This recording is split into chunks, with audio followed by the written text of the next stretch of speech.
fait, c'est l'insécurité d'un système. Moi, je suis en système céréalier où il me faut des protège-nœuds pour alimenter l'azote sur mon système.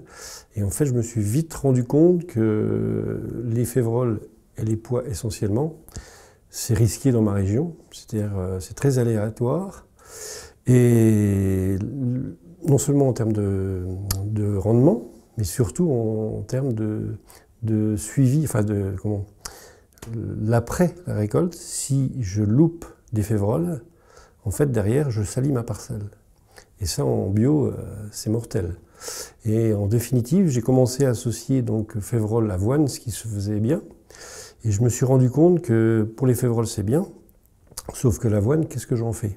Donc valorisation, j'ai pas d'animaux. Donc là, j'étais un petit peu mal. Et en fait, petit à petit, je me suis mis à mélanger et j'ai passé en blé. C'est-à-dire, j'ai associé du blé avec les pois, avec les févroles. Et mon blé, je suis capable de l'emmener, enfin d'avoir une valorisation derrière.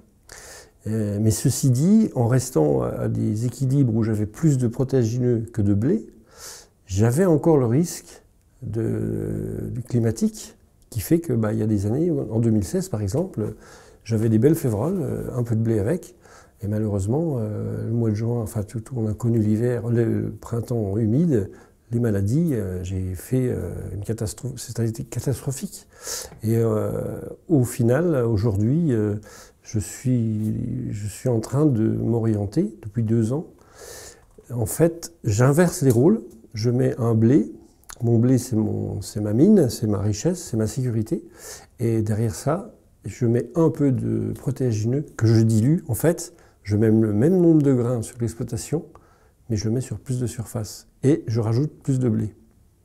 Voilà mon système, enfin tel que je le pense.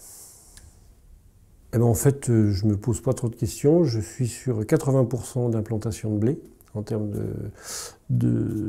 sur la surface, sur le peuplement, et je mets 40% je suis à 120% globalement de protéagineux. Et je fais maintenant, j'ai blé févrole, blé pois, et j'ai maintenant des parcelles en blé, pois, févrole. Et donc l'objectif, c'est vraiment qu'il y ait une occupation du terrain. Je renforce la concurrence des adventices, puisque c'est mes cultures qui sont en suprématie théorique, et ça va pas mal, quoi.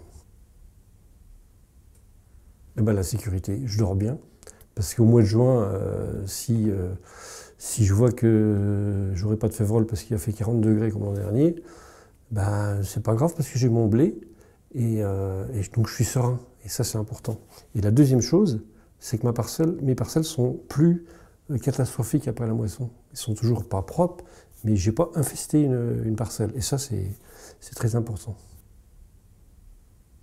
Je dirais qu'il faut trouver les espèces s'adapter à sa région. Donc moi, en l'occurrence, c'est févrole pois. Et puis après, il faut y aller au hasard, c'est repartir sur... trouver l'élément clé de sa rotation, c'est-à-dire la culture qui est maître, dans laquelle tu rajoutes tes protéagineux. En fait, moi c'est du blé, ça va bien, j'arrive à trouver une valorisation, et puis c'est sécuritaire. Donc voilà.